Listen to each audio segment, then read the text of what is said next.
আজকে আবারও চলে আসলাম আমরা 6 মূর্তি মিলে বেদুইনে।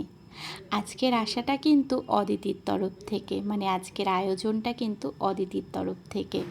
তো খাওয়া দাওয়ার পর্বে তো যাবই, এসেছি যখন রেস্টুরেন্টে পেট পুরে খাওয়া দাওয়া তো আছেই, কিন্তু তার আগে কেক কাটিং পর্বে আসা যাক। তো কেক একদম টেবিলে একদম রেডি হয়ে দাঁড়িয়ে আছে, ওকে এখন কাটার অপেক্ষা। আসলে এই যে কোনো আনন্দের মুহূর্ত, ভালো লাগার মুহূর্ত, খুশির মুহূর্ত, বিশেষ মুহূর্ত যাই হোক না কেন, কেক কাটিং ব্যাপারটা কিন্তু বেশি ভরাট ভরাট লাগে, মানে এটা হলে যেন পরিপূর্ণ পরিপূর্ণ একটা ব্যাপার লাগে। তো এটা দীপিকার যেদিনকে খাওয়া দাওয়া ছিল বেদুইনে, সেই দিনকেই ব্যাপারটা আর কি সবাই মিলে আলোচনা করে ঠিক করা হয়েছিল যে এবার থেকে একটা কেক থাকবে। তো সেই জন্যই আর কি কেক আনা। তো যাই হোক, অদিতি অলরেডি কেটে ফেলেছে, আর ওকে আমি একটু খাইয়েও দিলাম। তবে অ্যানিভার্সারি তো আর একজনের দ্বারা হয় না, দুজনের দ্বারা হয়। নামটা একজনের লেখা হয়েছে, আর একজনের থাকলে ভালো হতো, তাই না?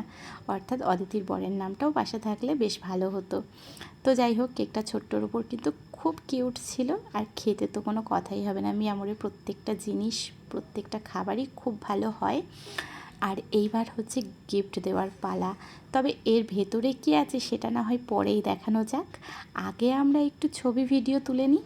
আর এই ফটো ভিডিও তোলার মাঝে কত যে হাসি, কত যে কথা, কত কিছু হয়ে গেছে, সে তো তোমরা দেখেই বুঝতে পারছো।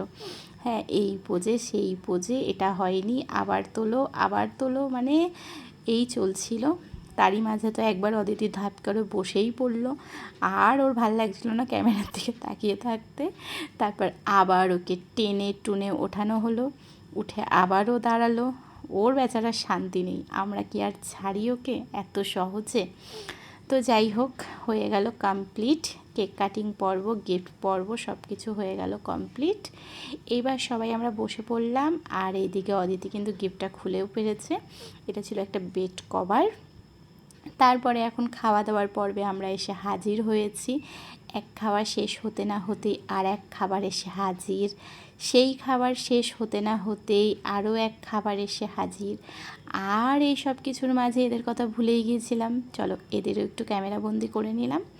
আজকের মতো আসি, তবে পরবর্তীতে আবার দেখা হবে। ভালো থাকবেন সবাই।